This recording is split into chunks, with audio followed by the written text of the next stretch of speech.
Assalamualaikum warahmatullahi wabarakatuh.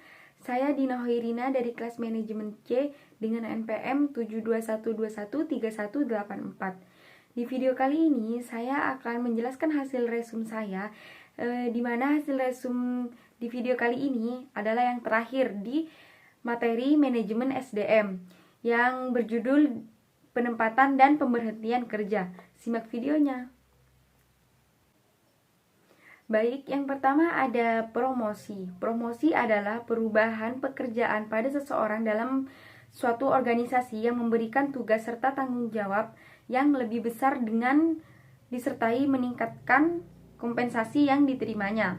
Selanjutnya ada transfer. Transfer adalah perpindahan pekerjaan seseorang dalam suatu organisasi yang memiliki tingkat atau level yang sama dari posisi pekerjaan sebelumnya mengalami pindah kerja.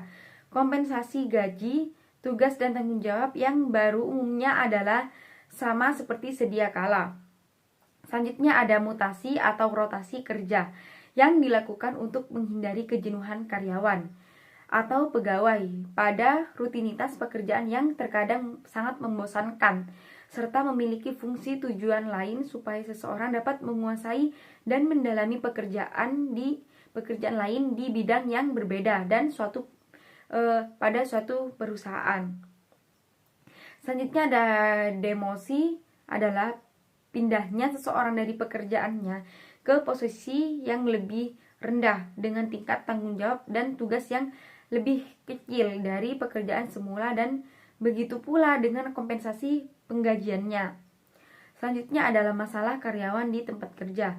Yang pertama yaitu terjadinya konflik antara atasan dan bawahannya. Yang kedua yaitu konflik antar sesama karyawan. Yang ketiga yaitu buruknya komunikasi internal perusahaan. Yang keempat yaitu ketidakpuasan karyawan terhadap perusahaan. Dan yang terakhir, yang kelima, yaitu kurangnya pelatihan karyawan.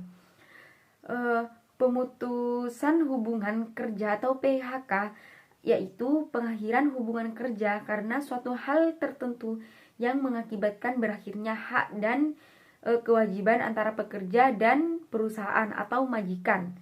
Hal ini dapat terjadi karena pengunduran diri, pemberhentian oleh perusahaan, atau habis kontrak. Selanjutnya ada penyebab hubungan kerja berakhir. Menurut pasal 61, pekerja yang pertama yaitu pekerja meninggal dunia. Yang kedua yaitu jangka waktu kontrak kerja telah habis atau telah berakhir. Yang ketiga itu adanya putusan pengadilan atau penetapan lembaga penyelesaian perselisihan hubungan industrial yang telah mempunyai kekuatan hukum tetap. Yang keempat yaitu adanya keadaan atau kejadian tertentu yang dicantumkan dalam perjanjian kerja, peraturan perusahaan, atau perjanjian kerjasama yang dapat menyebabkan berakhirnya hubungan kerja.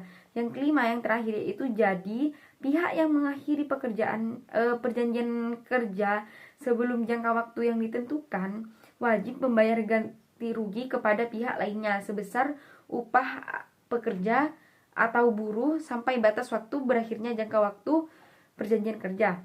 Yang terakhir yaitu perusahaan dilarang melakukan PHK dengan alasan yang pertama yaitu pekerja berhalangan masuk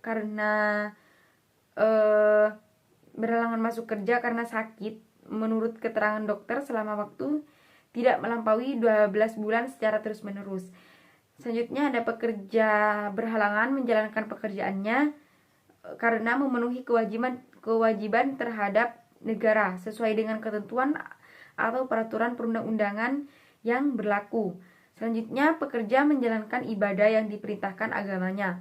Selanjutnya yaitu pekerja menikah, perempuan hamil, melahirkan, gugur kandungan atau menyusui bayinya. Pekerja mempunyai pertalian darah dan atau ikatan perkawinan dengan pekerja lainnya di dalam suatu perusahaan, kecuali telah diatur dalam perjanjian kerja, peraturan perusahaan, atau perjanjian kerja bersama. Pekerja mendirikan, menjadikan anggota dan atau pengurus sekitar pekerja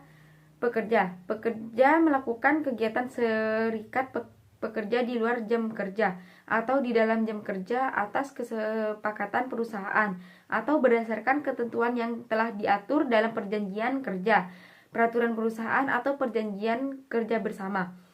Pekerja yang mengadukan perusahaan kepada pihak yang berwajib mengenai perbuatan perusahaan yang melakukan tindak pidana kejahatan karena perbedaan paham, agama, aliran politik, suku, warna kulit, golongan, jenis kelamin, kondisi fisik, atau status perkawinan. Bekerja dalam keadaan cacat tetap, sakit akibat kecelakaan kerja, atau sakit karena hubungan kerja yang menurut surat keterangan dokter yang jangka waktu menyembuhkannya itu belum dapat dipastikan atau panjang. Sekian video dari saya, kurang lebihnya mohon maaf. Wassalamualaikum warahmatullahi wabarakatuh. See you.